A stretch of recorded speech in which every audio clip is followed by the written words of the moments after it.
Tere tulemast Tiiu õhturännakute podcasti, kus on jutuks rahulikud teemad erinevate saatekülalistega. Kes soovib täielikult lõdvestuda ja miks mitte magama jääda, siis teie jaoks on kõige lõpus meditatsioon.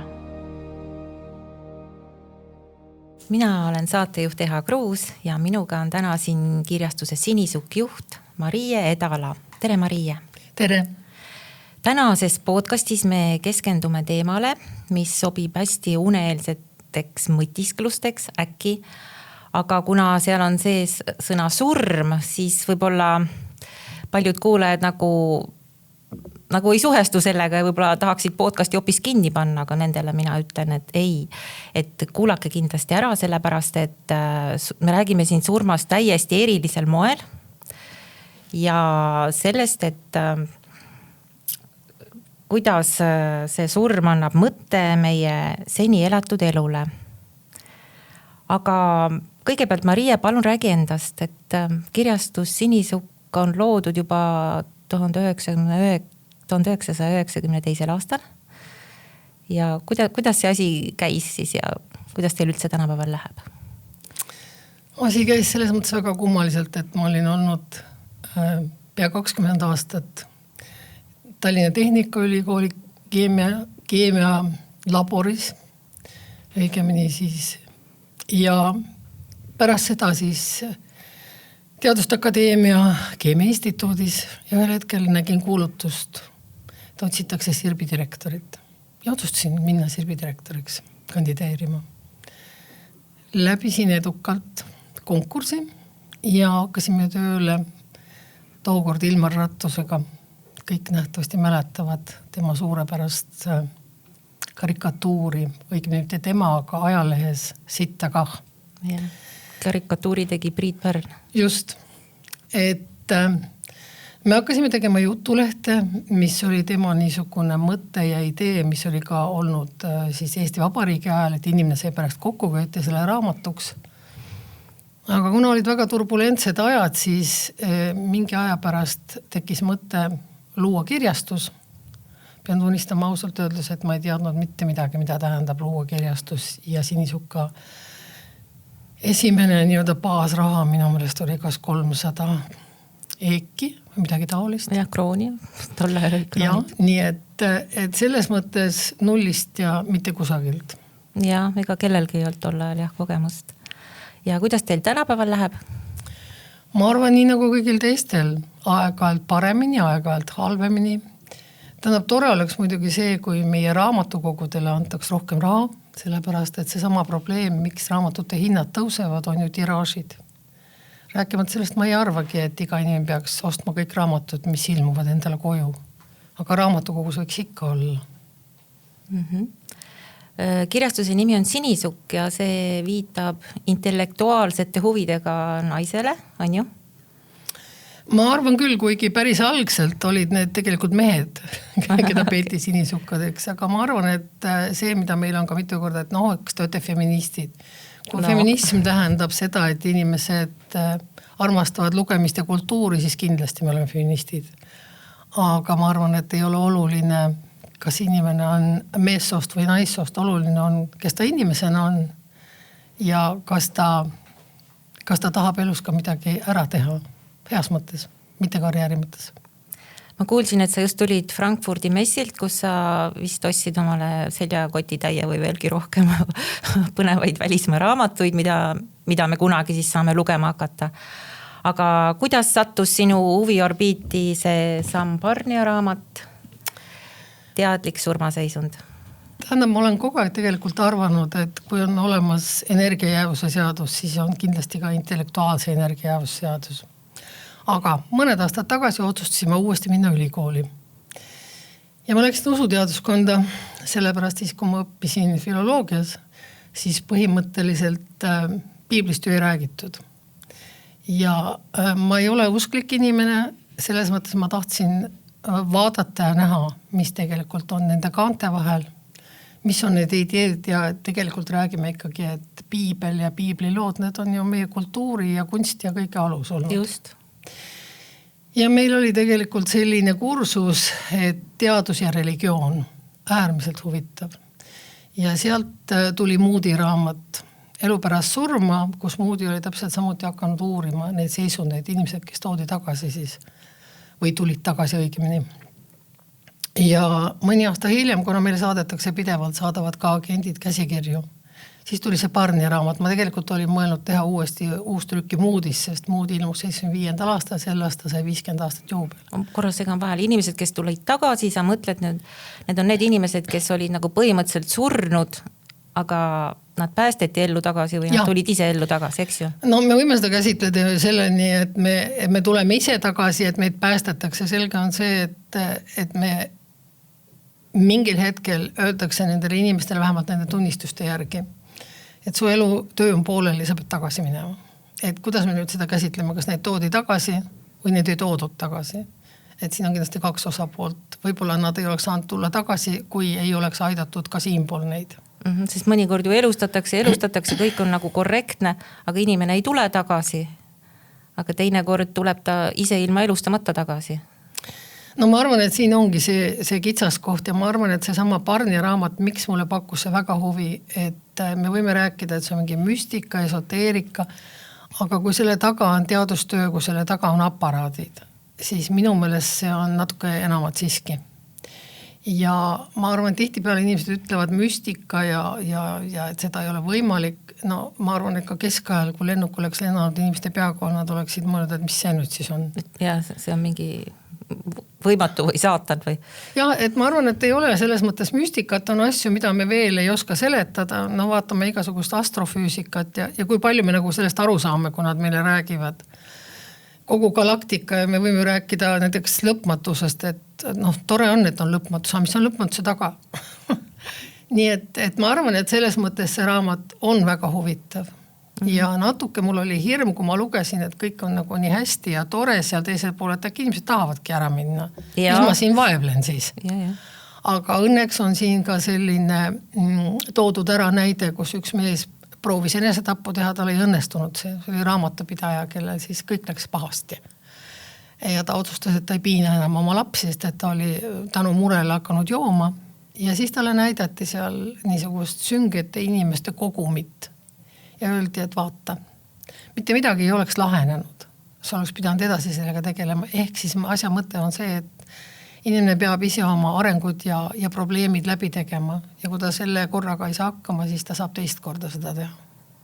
Aga see on ikkagi kuidagi väga kristliku selle kristluse usu moodi, et osad on siis nagu satuvad taevasse, osad põrgusse. Enesetapjad ju ka piiblis lähevad põrgusse.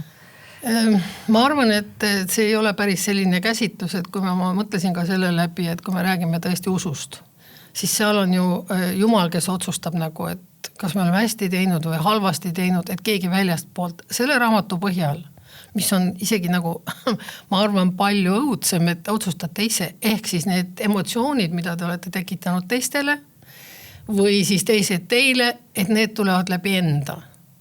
Ja ma pean ausalt tunnistama, et ma mõtlesin läbi oma igasugused teod tänu sellele raamatule, mõtlesin, et seal ma pean siis nagu häbenema ja seal ma saaksin ehk rõõmustada. Et inimese teadvus väidetavalt seal laieneb nii palju ja mitte keegi ei ütle talle seal, et sa tegid halvasti või hästi, aga see emotsioon, mida sa andsid kellelegi teisele või keegi teine andis sulle ja põhjus tagajärg, et miks see asi käivitus, võib-olla miks see inimene niimoodi ütles. Et minu meelest see on nagu palju valusam, kui võiks olla see, et vanajumal ütleb sulle, et ai ja anname patud andeks. Kusjuures tõesti on seal keegi, vähemalt selle raamatu järgi ja need inimesed, kes on tagasi tulnud, nad on öelnud, et mitte keegi ei öelnud nagu halvasti. Vastupidi, toetati, aga see enda emotsioon, see läbielamine, see oli valus. Mulle tuleb meelde see näide hamstriga, et ma ei mäleta, mis vanuses see naine suri, aga siis talle anti võimalus ka nagu oma elu tagasi vaadata ja ta oli vist 9-aastane, kui ta oli lihtsalt oma hamstri visanud, lihtsalt oli nagu ära tüdinenud temast või midagi, või hamster oli küünistanud teda ja ta lihtsalt viskas ta diivanile niimoodi eest ära ja siis anti talle nagu tunda, mida see hamster sel hetkel tundis, sellist segadust ja nagu tõrjutuse tunnet, et ta nagu tegi sellest omad järeldused. Et umbes selles laadis need inimesed nagu tunnetavad kõik asjad läbi. Jah, aga ma arvangi, et siin ta mitu korda ka ütleb seda, et need inimesed, kes on tagasi tulnud või tagasi toodud, et need tegelikult mõtestavad oma elu hoopis teistmoodi. Et nad on palju leplikumad teiste suhtes, mõtlevad rohkem läbi ja jällegi see, et see, kui me siin elus arvame, et on tore saada parlamendi liikmeks, direktoriks või kelleks iganes, siis seal loevad hoopis teised asjad ja sageli ka pisiasjad. Et ma arvan, et see raamat võiks olla inimestele vastupidi nagu teejuht ja lootuse kiir. Jah, minul tekkis ka selline tunne, et näiteks kui lähedased siit lahkuvad, see on ju väga valus sulle, eks ju, sulle on see tohutult valus, aga siit raamatust ma nagu siis sain aru niimoodi, et nad ise tunnetavad seda kuidagi täieliku rahuna ja nad teevad nagu kõigega, neil ei jää nagu selliseid asju maha, et nüüd on mingid lahendamata asjad ja nad lahkuvad ühesõnaga rahuliku südamega meie hulgast. Et see annab ka väga paljudele nagu vist juurde sellist rahu endale, hingerahu. Ma arvan, et see võtab mingis mõttes surmahirmu ära. Et nagu ütleb ka Parnia oma raamatus, et me ei saa käsitleda surma kui hetke momenti, et täna ma olen või sekundi pealt elus ja siis ma olen surnud. Et tegelikult ta toob väga hea võrdlus on nagu ookeani ujuma minek. Et mingi hetkeni te saate minna nii, et ei jupu ära, aga siis on mingi piir, kus tagasi ei saa. Ja, et alguses on meri põlvini, siis niimoodi tõuseb ja siis millalgi on jah tõesti üle pea juba. Ja siis nähtavasti see, millal me saame seda inimest tagasi tuua ja elustada, on see, kui ta ei ole selle viimasest piirist üle läinud. Et kuna surm on protsess, siis selle protsessi vahepeal saab teda nagu tagasi tuua. Et kui nüüd rääkida usust, kuidas siis meil selle Laatsarusega oli. Kristus tõi ta vist 4 päeva või oli see 3 päeva hiljem tagasi. Et tegelikult kõik need elustamise aparaadid, kõik aparaadid on nii palju arenenud, et tõesti, kui vanasti klopiti hobuse seljas seda inimest, et äkki hakkab, eks ole, hingama, siis nüüd on nagu palju rohkem ja siit ongi see, et see, mida me täna peame müstikaks, ülehomme enam ei ole. Ja selles mõttes ma tõepoolest arvan ja kui me räägime ka sellest, kui nad tagasi tulid, et sinna kehasse oli raske tagasi tulla tegelikult. Et samal ajal, kui nad lahkusid, siis see teadvus avardus nii palju ja sellest on ka nii palju juttu olnud, et tegelikult meie peaaju on nähtavasti see raadioaparaat, mis võtab laineid vastu ja teadvus on väljaspool meid. Ehk on siis nii nagu energiaväli on teadvuse väli. Ja me saame selle info nagu sealt ja kui räägitakse ka sellest, et võib-olla see kõik on hallutsinatsioonid, aga kui registreeritakse surm ja ajulained lakkavad, süda ei löö, siis ei saa peaaju tööd teha, sellepärast verd ei pumbata sinna. Ja kui aparaadid on näidanud, et mingi lühike aeg pärast seda, kui on kuulutatud inimene surnuks, hakkavad järsku gammalained, beetalained, kõik hirmsasti tööle. Ja nad seostavadki seda sellega, et nähtavasti see on see hetk, kui see inimene näeb seda oma elufilmi või tagasivaadet elule. Et, ja jällegi tagasi tulles, et neile tundub, et nad unustavad väga palju ära sellest energiaväljast või sellest teadvuse väljast, kuna nad surutakse tagasi sellesse peaajusse. Ja kui sellest peaajust jällegi rääkida, siin oli ka katse, et kui näiteks šimpansile siirdati inimese teatud aju osa, siis ta ei muutunud ju tegelikult inimeseks.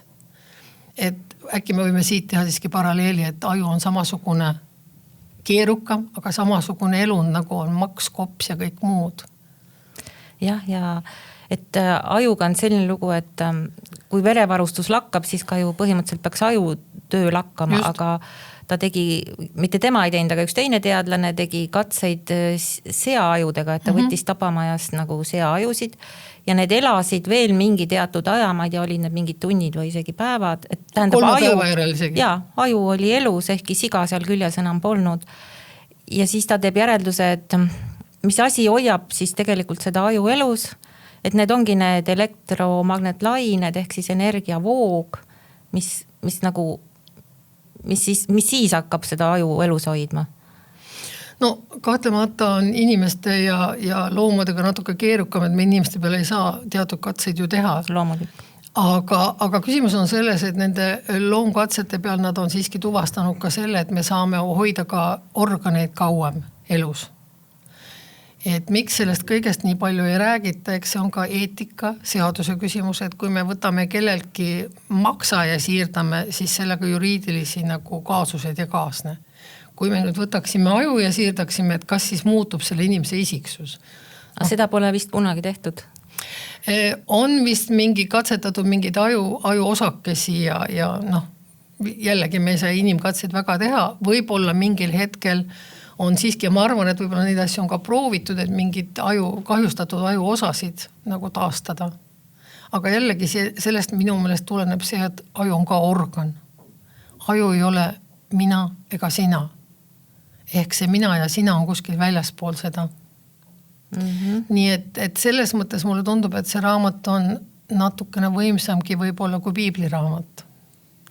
Sest et kui me vaatame usu ajalugu, siis olid indulgentsid ja on ju usk, et kui ma lähen palun andeks, siis ma saan andeks, aga ma arvan, et see on nagu palju valusam, kui ma pean tegelikult läbi elama selle, mida ma kellelegi teinud olen.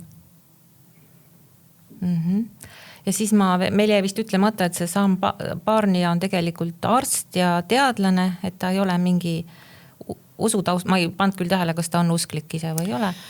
Aga... Ei, ma arvan, et mitte ja samal ajal on hästi huvitav ka usuteaduskonnas väga tihti sa räägitud sellest, et usu ja teaduse piir on tegelikult suhteliselt niisugune õhuke. Polegi. Et kui teadlased ja usklikud või siis usuringkonna inimesed teeksid rohkem koostööd, et neil on väga palju kokkupuutepunkte tegelikult. Ja tegelikult öeldakse, et kuskil 2/3 teadlastest on usklikud. Ma arvan, et seda usklikkuse teemat tuleks kuidagi võib-olla laiemalt käsitleda. Kui iga inimene tunnetab seda nii-öelda jumalat enda sees või ehk oma jumalat, see kõlab halvasti, aga võib-olla oma südametunnistust, siis sellest peaks ka piisama vähemasti mulle tundub, et Barnia raamatu põhjal võib seda väita. Aga nagu siis me siin jõudsimegi juba usu ja teaduse nagu suheteni, et juba tegelikult ju vanast ajast peale on otsitud seda teadvuse ehk psüühe ehk siis hinge või isiksuse asukohta ja seda pole leitud ei vanast ajast alates ükskõik millal nad juba hakkasid seda mõtlema, et kus siis see inimese hing täpselt asub, et selle asukohta pole leitud ja pole seda ka suutnud tänapäeva teadus tegelikult tõestada. No ma arvan, et Barnia raamatus vähemasti lootus jääb, et meie intellektuaalne mina ei kao mitte kuhugi ära. Ja kui me räägime tõesti sellest kosmosest ja kõigest muust, siis ega me ju tegelikult ka ette ei kujuta linnuteed, galaktikaid, et sellepärast nad ei muutu olematuks. Nii et ma arvan, et see raamat on lootuse raamat ja see teeb inimesi, ma arvan, ka paremaks või paneb mõtlema selle üle.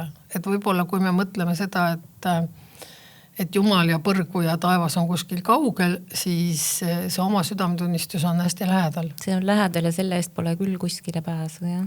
Ei, ja kui peab siis pärast tundma seda kõike, siis ma arvan, et inimene jääb natuke mõtlema. Ja tõepoolest ka see, et võib-olla see surmahirm, just nimelt surmahirm, sest et minna nagu teadmatusse või mis juhtub, et ma arvan, et see annab nagu lootust ja lohutust kuidagi.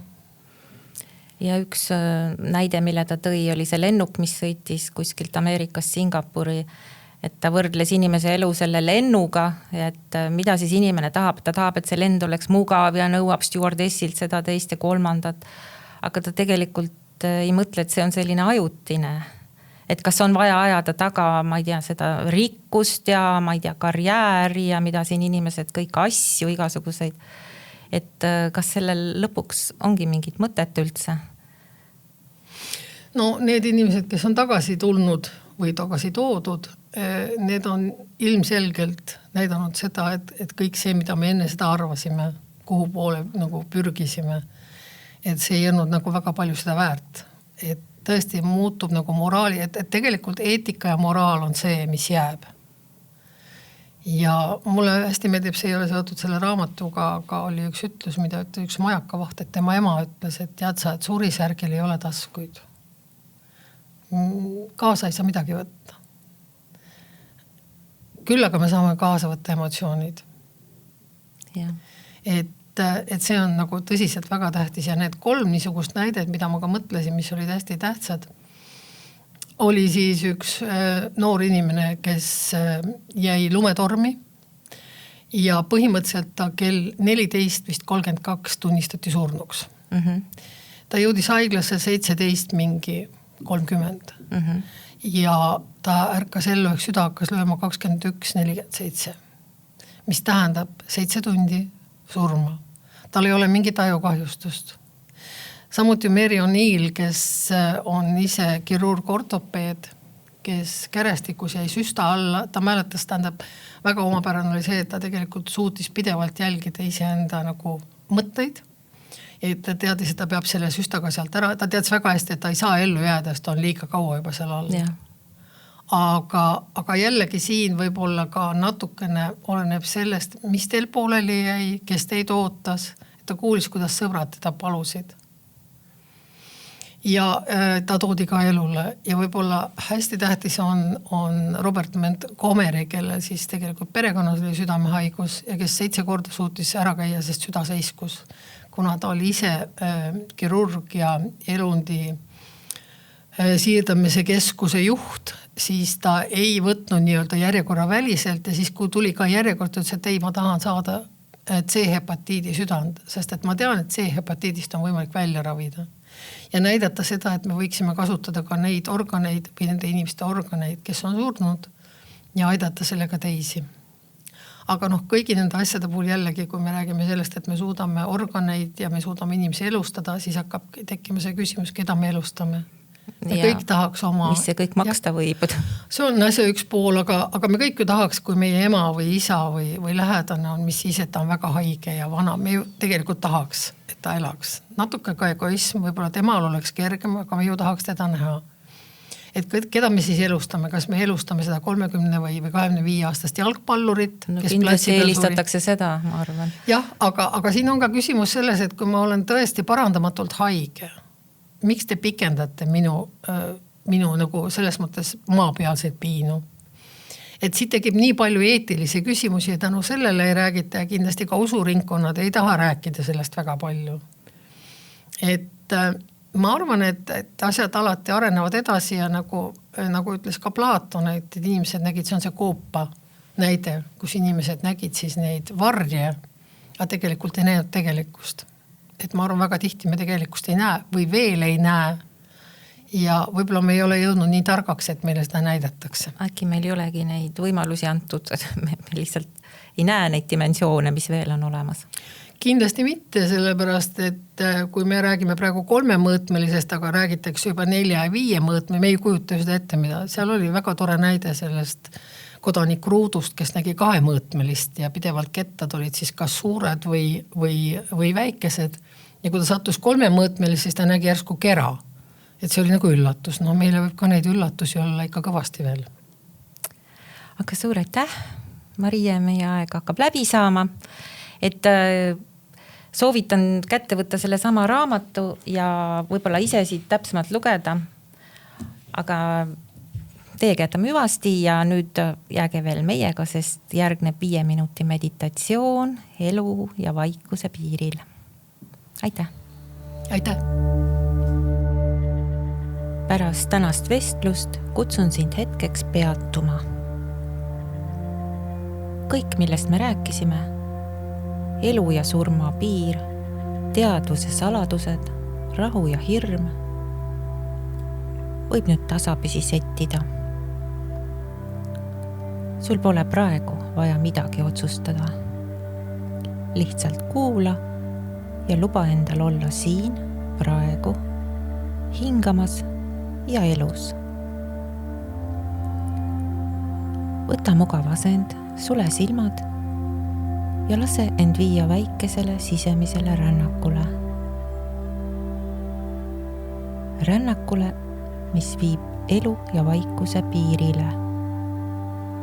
Kohta, kus kõik hääled vaikivad ja jääb vaid rahu. Sule silmad. Lase õhul liikuda aeglaselt läbi keha. Sisse hingates tunned, kuidas rind ja kõht kerkivad.